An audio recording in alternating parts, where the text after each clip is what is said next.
जय हिंद। चलिए आज देखते हैं भारत की प्रमुख झीलें, और ज्योग्राफी का बड़ा ही महत्वपूर्ण टॉपिक है। ठीक है, और साथ ही साथ आप लोग अगर पहली बार वीडियो देख रहे होंगे तो सब्सक्राइब करना बिल्कुल ना भूलिएगा, क्योंकि हम बहुत सारी वीडियो ऐसे डाले हैं जो बहुत महत्वपूर्ण है और साथ ही साथ वो परीक्षाओं में पूछी गई हैं और बहुत ही शार्ट में अच्छे मैटर को हमने आपको दिया है और हर एक सब्जेक्ट से दिया है। ठीक है, तो इसको आप ध्यान में रखते हुए ज़रूर सब्सक्राइब करिए, शेयर करिए और लाइक वाइक करिए। आप मत करिए तो आपकी मर्ज़ी है, अच्छा लगे तो लाइक करिए, नहीं तो कोई बात नहीं है। ठीक है, थोड़ा सब्सक्राइब कर दीजिएगा तो हमारा मनोबल बढ़ेगा। ठीक है, चलिए देखते हैं भारत की झीलें में, भारत की झीलें और इससे संबंधित जो क्वेश्चन बनते हैं, चलिए अभी हम बताते चलेंगे। चलें, सबसे पहले है झील किसे कहते हैं। झील किसे कहते हैं? तो झील जल का वह स्थिर भाग होता है। स्थिर मतलब ये जला बहता नहीं है ना, कहीं न कहीं इकट्ठा रहता है। जैसे गांव में आप देखे होंगे तालाब होता है छोटा छोटा, है ना, तो उसका पानी बहता नहीं बल्कि क्या एक ही जगह इकट्ठा रहता है। अरे बरसात का दिन अलग चीज़ है कि बरसात के दिनों में बह जाता है थोड़ा सा, तो झीलियों में से बह जाता होगा, लेकिन मुख्यतः अगर देखा जाए तो इसका जल स्थिर रहता है। और जब जल बहने लगता है तो नदी नाला या नहर का रूप मतलब वो रख लेता है या धर लेता है, इस तरह से कह सकते हैं आप। तो चलिए, झील जल का वह स्थिर भाग है जो चारों तरफ से भूमि से घिरा होता है ना। चारों तरफ उसके भूमि ही होती है। देखिए यहाँ, अरे कहाँ जा रहा है, हाँ, चारों तरफ देखिए भूमि है ना, यानी स्थल से घिरा रहता है। और झील की दूसरी विशेषता उसका अस्थायित्व है। पनिया उसका बहता नहीं, इसी में पड़ा रहता है, कहने का मतलब ये है ना। आगे देखिए, झीलों के प्रकार। अब झील के प्रकार भी अलग अलग तरीके के हैं। जैसे जहाँ की जैसी ज़मीन होगी उसी तरह से झील होगी, तो अलग अलग तरीके की झीलें देखने को मिलती हैं भारत में। चलिए देखते हैं कौन कौन सी झीलें देखने को मिलती हैं। तो सबसे पहले तो मीठे पानी की झीलें, यानी वे झीलें जिसमें नमक की मात्रा ना के बराबर होती है, उसको मीठे पानी की। ये मीठे पानी का मतलब ये नहीं रसगुल्ला का रस है कि उसको मीठा समझकर पी जाइए, ऐसी कोई बात नहीं है ना। मीठे पानी का मतलब पानी सिंपल होता है, जैसे आपके यहाँ होता है नल का पानी, सेम ऐसे मीठा होता है। और खारे पानी की झीलें, खारे पानी की झीलें वे झीलें होती है जिसमें नमक की मात्रा पाई जाती है। अगला देखिए, वो मार्कर बदल दें, थोड़ा दूसरे कलर का कर दें, हाँ। फिर आगे हिमनद। हिमनद वाली झीलें जो होती हैं वो हिमानियों से बनी होती हैं, है ना। और कृत्रिम, कृत्रिम जो खुद बनाई जाती हैं, खोद कर बनाई जाती हैं। और ज्वालामुखी, ज्वालामुखी के द्वारा जो बनती है गोखुर, जो झीलें गाय के खुर के समान बन जाती है उसको गोखुर झील कहते हैं। और लैगून, लैगून झील का मतलब सागरवा से लगा रहता है, सागर से लगा रहता है, लेकिन सागर का पानी कभी कभी आ जाता है कभी कभी नहीं आता है, तो सागर के किनारे किनारे जो होती हैं लैगून झील होती है। ठीक है, सागर का हिस्सा चारों तरफ से बंद होता है, किसी एक तरफ से खुला रहता है या नहीं है खुला रहता है, तो उसी का एक भाग होता है जो लैगून। और एक क्रेटर, क्रेटर झीलें जो होती हैं ज्वालामुखी क्रिया द्वारा बनती है। ज्वालामुखी इसी से होकर निकलता है ऐसे, है ना। तो ज्वालामुखीवा जब निकलता है कभी कभी ये पूरी तरह से बंद हो जाता है तो ये गड्ढा बन जाता है, वो गड्ढा में पानी भर जाता है तो वही क्या हो जाता है, झील हो जाता है। ठीक है, आगे ये देखते हैं गोखुर झील। अब देखिए गोखुर झील ये गाय के खुर के समान होता है, इसीलिए इसको गोखुर झील कहते हैं। देखिए गाय के खुर के समान इस तरह से बना हुआ है ये भी एक। और लैगून झील देखिए इस तरह से है ना। ये देखिए सागर है इधर और इधर सागर से लगा लगा है, सागर से लगा लगा है, इसलिए लैगून झील सागर के किनारे है। ठीक है, अब देखिए हम राज्य वाइज झीलों का वर्गीकरण देखेंगे, और यही पूछा भी जाता है कौन सी झील किस राज्य में है, तो राज्य के हिसाब से झीलों का हम वर्गीकरण देखेंगे। जैसे अनंतनाग झील, अनंतनाग झील, बैरीनाग झील, शेषनाग झील, नागिन झील और बिशनसर झील, मानस बल झील, डल झील, श्रीनगर का गहना कहा जाता है डल झील को, और व्हीलर झील। और कौन सी वुलर झील, ये भारत की सबसे बड़ी मीठे पानी की झील है। और ये श्रीनगर का गहना डल झील को, मानस बल झील ये भी श्रीनगर में है। विशनसर झील, ये भी श्रीनगर जम्मू कश्मीर में। अनंतनाग सब जम्मू कश्मीर में ही है। हालांकि इसमें एक चीज़ और देख लीजिएगा आप, वुलर, डल और मानस और बिनसर, इसमें नाग नहीं लगा है, बाकी ज़्यादातर में नाग लगा रहता है, तो ये जम्मू कश्मीर की झीलें हो जाती हैं, है ना। आगे देखें, उत्तराखंड में इसमें ताल ज़्यादा लगा रहेगा जैसे नैनीताल, सात ताल, राकस ताल, माला ताल, देवताल और नौकुचिया ताल या कहीं कहीं नई कुचिया ताल मिलता है, और खुरपा ताल और रूपकुंड, या इसको कंकाल झील भी कहते हैं। तो ये सब उत्तराखंड में, यहाँ देख सकते हो उत्तराखंड। आगे ये देखिए,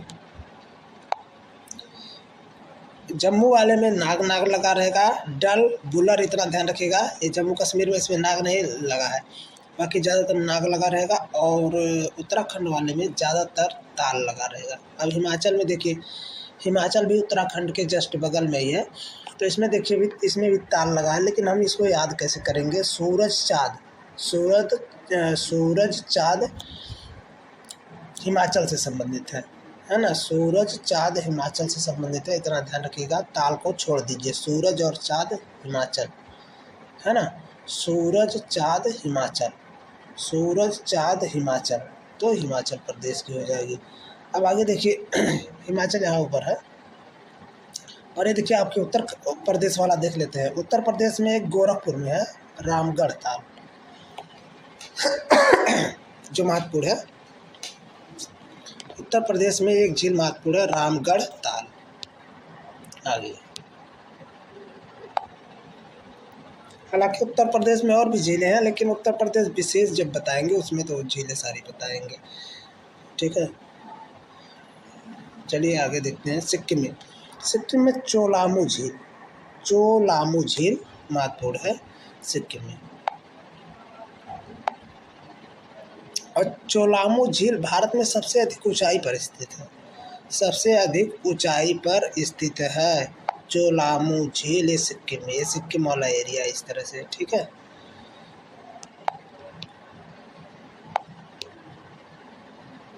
आगे आइए देखते हैं लोकटक झील, वेरी मोस्ट इम्पॉर्टेंट।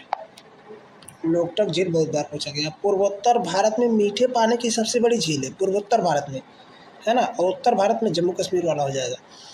और इस झील में केबुल लामजाओ नाम का तैरता हुआ दुनिया का एकमात्र राष्ट्रीय पार्क है ना। केबुल लामजाओ लोकटक में, इस तरह से यहाँ देख सकते हैं। तो ये यहाँ पर है, अरे क्या हो रहा है, हाँ यहाँ पर है, देख सकते हैं। कहाँ पर है? मणिपुर में। कहाँ पर? मणिपुर में लोकटक झील। राजस्थान में है, यहाँ की भी झीलें बहुत पूछी जाती हैं। राजसमंद झील, जयसमंद झील, फतेह सागर, डिंडवाना और सावर, ये टेट में कई बार आई हुई हैं। डिंडवाना और सावर झील ये टेट में कई बार पूछी गई हैं। तो सावर झील भारत की खारे पानी की सबसे बड़ी झील और अंतःस्थलीय झील है राजस्थान में, ठीक है। राजस्थान ये वाला एरिया। आगे, अच्छा हाँ यहाँ देखिए दिया है, यहाँ दिया वो वाला एरिया। चलिए आगे बढ़ते हैं। महाराष्ट्र में देखिए लोनार झील महत्वपूर्ण है। महाराष्ट्र की लोनार झील महत्वपूर्ण है। और लोनार झील महाराष्ट्र के बुलढावा या बुलढाड़ा, हालांकि बुलढावा ज़्यादा सही है, बुलढावा ज़िले में स्थित एक खारे पानी की झील है। खारे पानी की यानी नमक है इसमें। इसका निर्माण एक उल्का पिंड के पृथ्वी पर टकराने के कारण हुआ। क्या होता है कि उल्का पिंड जो पाए जाते हैं मंगल ग्रह और बृहस्पति ग्रह के बीच में पाए जाते हैं। तो कभी कभी, हालांकि बृहस्पति ग्रह इसको अपनी तरफ खींचे रहता है अपने आकर्षण शक्ति के कारण, जिसके कारण ये पृथ्वी पर नहीं आ पाते। लेकिन कभी कभी वो जब घूमता है तो कभी कभी उससे दूरी ज़्यादा बन जाती है इन क्षुद्र ग्रहों की, और क्षुद्र ग्रह भी कहते हैं। तो ये कभी कभी क्या होता है, मंगल पर आकर टकरा जाते हैं और मंगलों का भी इधर उधर बौड़िया जाता है। बौड़ियाने मतलब जानते हैं, इधर उधर हो जाना। तो क्या होता है कि ये सीधे कहाँ आ जाते हैं, पृथ्वी पर आ जाते हैं। हालांकि पृथ्वी पर तमाम सारी गैसों का एक कह सकते हैं घेरा है, जिसमें आप पाएंगे मध्यमंडल। मध्यमंडल में कॉस्मिक किरणों की बहुलता होती है, और वो जो कॉस्मिक किरणें हैं इनको क्या करती है, जलाकर राख कर देती है, ख़त्म कर देती है। लेकिन क्या होता है, कभी कभी बहुत बड़े पिंड होते हैं जिसके कारण वो पृथ्वी पर आ जाते हैं, यानी पूरी तरह से ख़त्म ना होकर कभी कभी पृथ्वी पर उसका छोटा सा अंश गिर जाता है, और गिरने की वजह से वहाँ की पृथ्वी पूरी तरह से धंस जाती है।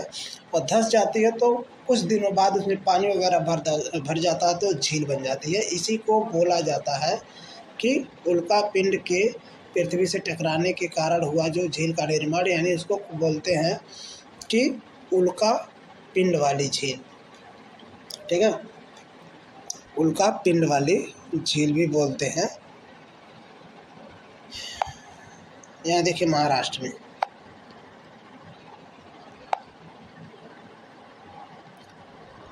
आगे देखिए केरल में पेरियार पूछा जाता है, ये भी टेट में आ चुका है। और अष्टमुदी, वेम्बनाड, तीनों वेरी इंपॉर्टेंट है, तीनों बहुत ही इंपॉर्टेंट हैं। तीनों झीलें केरल में हैं। ठीक है, और यहाँ देख सकते हैं इस एरिया को, दूसरा कलर ले लें। हाँ, इस एरिया को यहाँ आप देख सकते हैं यहाँ। ठीक है, चलिए आगे बढ़ते हैं। वेम्बनाड झील केरल की सबसे बड़ी और देश की सबसे लंबी झील है। देश की सबसे लंबी झील है आंध्र प्रदेश में। अब आंध्र प्रदेश में आइए देखते हैं कोलेरू और पुलिकट। कोलेरू और पुलिकट।